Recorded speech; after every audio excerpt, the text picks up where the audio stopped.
Good evening, ladies and gentlemen. Welcome back to the Dwarf Fortress Colony. I'm your host, Dan, and if you clicked on this video, you know what's coming. By the end of this video, 2 of my colonists will be dead, buried and sealed away in the Tomb of Ancestors. But before that, let's have a quick refresher of the cast in today's episode.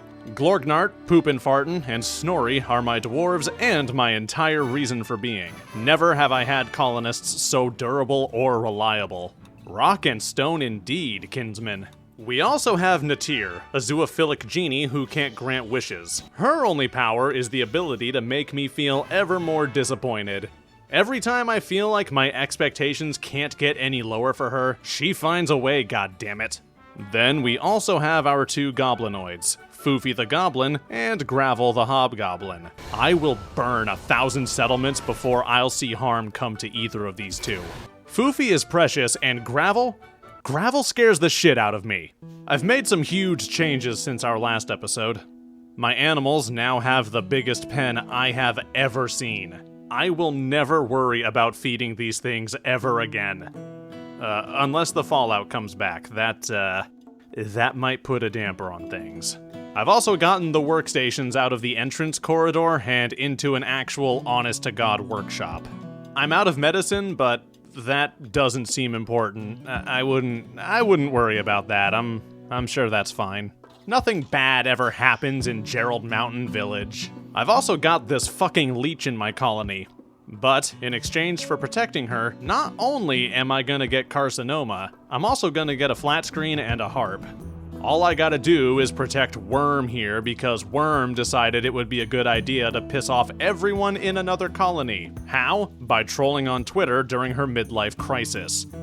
But don't worry, Worm here is gonna be a contributing member of our lovely community. I haven't seen the low food warning since the toxic fallout ended, and I applaud her efforts to fix that. I did just finish this lovely kitchen. It would be a shame if I didn't use it to help the needy, the downtrodden, the disadvantaged. As homeless people are somewhat frowned upon to shoot as targets. The absolute fucking burdens of society. But whatever, it's only for a couple of weeks, right? How bad could it be? Worm. Your friends are here. They seem mildly perturbed. I don't see any ranged weapons though, so I can't imagine this'll be that bad. Well, that's upsetting. That's real upsetting. Worm? Fighting literal demons was not on the agenda for today. On the bright side, they die pretty easily. So this could have been a lot worse. Except for the part where I forgot that they were attacking from multiple directions. They kicked the shit out of Poopin' Fartin'. Gravel, I'm gonna need you to put those band-aids on fast. Oh. Well, on to the next patient. Goodbye, Poopin' Fartin'. You were an extremely okay dwarf, and the world will be mildly less good without you in it. So long, and farewell. Foofy, do us the honor of putting her in the forever box. It's what she would have wanted. This is what I get for not taking the time to make armor for everyone. Seriously, I could have just made the goddamn suits of plate. Now I get to watch Natir die because I don't have enough herbal tea to saw her arm off. 2 deaths in 1 raid. That's rough. Not even the power of soup could have stopped this. Goodbye, Natir. Thank you for choosing the good ending for us. Foofy, forever box! Listen, I said by the end of this video, you'd know who died. I did not say you actually had to wait that whole time. I can't let these setbacks tear my colonists apart. Snorri, throw a rave in the crypt. Morale is more important than ever. Also, Worm, you got some enormous fucking ladyballs to be attending a funeral that you caused. Honestly, I kind of respect that. Or at least, you know, I would if I wasn't actually seething with anger and hatred right now, you worthless fucking cunt. Oh good, the elves are here. I'm gonna be real, guys. I don't have the energy for this. I'm in the middle of mourning, Foofy got fucked up by a dire boar, it's just not a good time right now. I'm just gonna, let's just, there we go. Yeah, you get him, buddy, you got this. Alright, you don't got this. Next contestant. Fun fact, a dare is stronger than India. Isn't that fascinating? The more you know. The fact this thing is this carved up and it's acting like nothing is wrong is Well, it's frankly horrifying. Can you guys wait a second? I'm selling these people my shirts. So these are apparently Neanderthals, and, well, they keep walking in circles while I shoot at them. And don't get me wrong, I appreciate that, but I'm actively murdering the mentally disabled, and I'm starting to feel kinda bad about it. Wait, Gravel? No, I need you. Come back. Okay. You got this, Hey, no, you put him right the fuck down, you son of a bitch. That man is half of the glue that keeps this shit heap of a colony together. You are not taking him.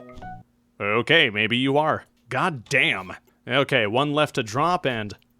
Good lord, man, how deep is your prison wallet that you can pack all that in there? Okay, worm, get out.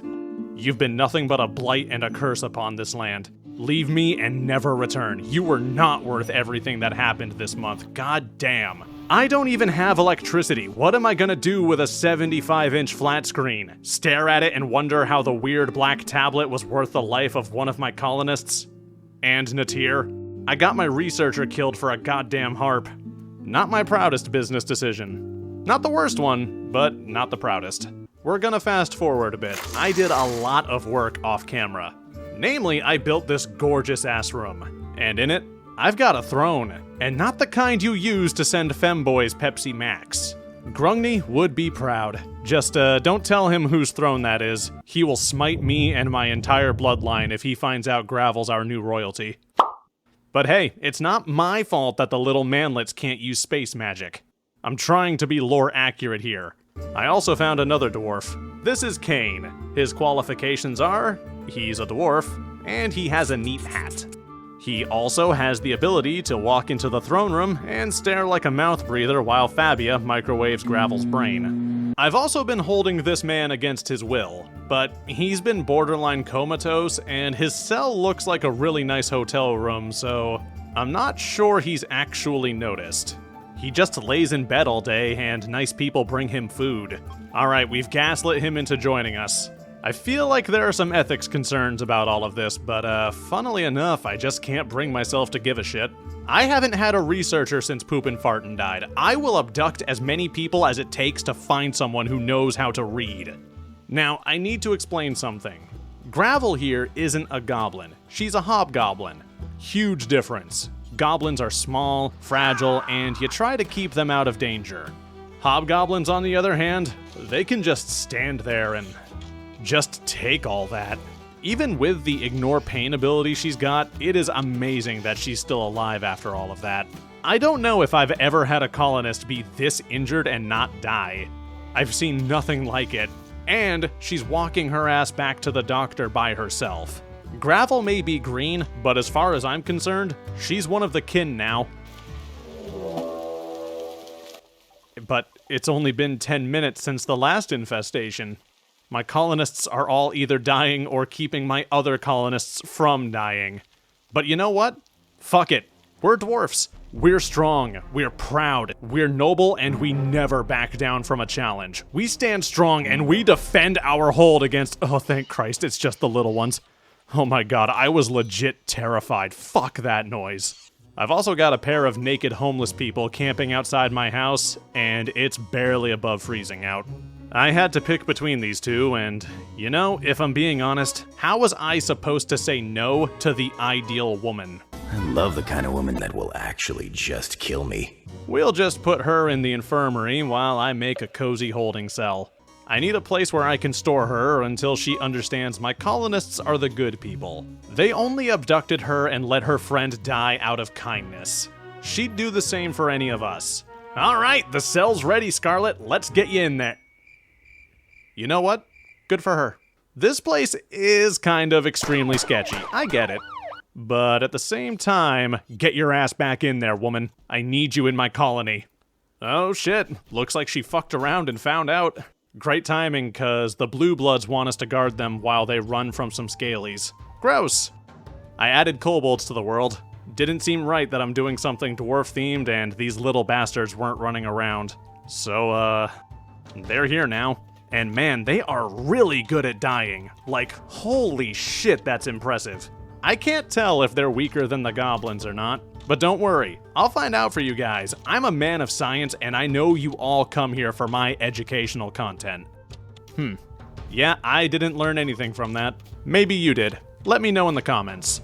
On a very related note, I'm starting to run out of places to put all these bodies. I can't cremate them because I can't make firebombs, and the smelter doesn't actually destroy them even though it says it can. So I'm kinda stuck just digging a lot of holes.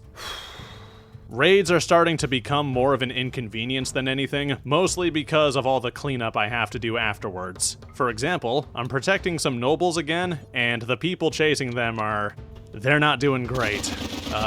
At all, actually. If their game plan is to make my hallway so disgusting that I won't go into it, I mean, it's kinda working. I'm not sure if that's the strategy the insectoid should be copying, but hey, they certainly thought it was a decent idea. And the wealthy dude with the bitchin' mustache was polite enough to participate in whatever they're doing to Gravel. Bishop, I understand your organs are shutting down, but I'm gonna need you to shut the fuck up and let the nobles do their thing. Gravel needs a shinier bedroom, and I think we can both agree that takes priority. And speaking of priorities, I've finally settled on a goal for these folks. There are two things I need to do that are very important. First, I need to get this throne room to the maximum level of impressiveness that I can. Gravel's gonna be a great leader, and part of being a great leader is being able to use royalty powers to summon friends and melt brains. I just need a bigger, better throne for her. And second, I'm tired of House Oswin being a big bag of dicks. These elves need to learn to stick to their trees and stay in their forests. The stony halls of Dwarven champions is a place for heroes and warriors, not hippies with attitude problems. So, I've got a quest. I'm gonna gear up, level up, and then I'm going to the nearest House Oswin bases, and I'm purging them from the goddamn map. After that, I'm either going to crusade against the rest of their shitty little base camps, or I'm gonna see if I can get the royalty to get me off this world. It's full of manlings, kobolds, pacifists, and other undesirables.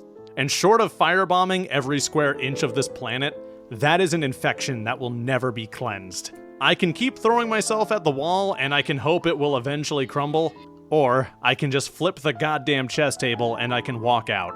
I guess we'll find out which I'm doing after I get Gravel as tooled up as I need her to be. In the meantime, thank you all so much for watching. I have some huge plans for the next couple episodes in this series, which I've already recorded by the time you're seeing this. A huge thanks to my patrons for helping me name my colonists and for backing these videos. You guys are the best and I couldn't appreciate you more. Thank you all again, and I'll see you all next time.